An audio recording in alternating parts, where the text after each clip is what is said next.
अस्सलामुअलैकुम। उम्मीद है मिजाज बखैर होंगे, अपना और आस पड़ोस का ढेर सारा ख्याल भी रख रहे होंगे।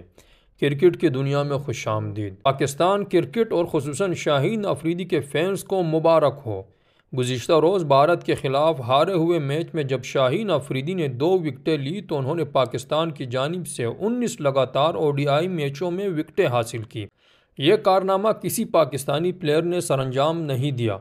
अलबत्ता इस लिस्ट में दीगर खिलाड़ी भी मौजूद हैं।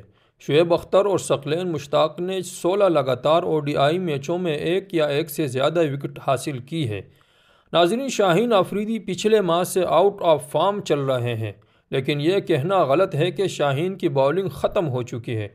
उतार चढ़ाव तो हर प्लेयर के करियर में आता है। हमें उम्मीद है कि इंशाअल्लाह शाहीन अफरीदी आने वालों मैचों में अच्छी बॉलिंग करेंगे। आज की महफिल में इतना ही। अगली मुलाकात तक के लिए इजाज़त दीजिएगा। उसके साथ ही अपना और आस पड़ोस का ढेर सारा ख्याल भी रखिएगा। और अगर अभी तक आपने हमारा चैनल सब्सक्राइब नहीं किया तो लाइक कीजिएगा, सब्सक्राइब कीजिएगा और बेल आइकॉन का बटन ज़रूर दबाइएगा। अल्लाह हाफिज़।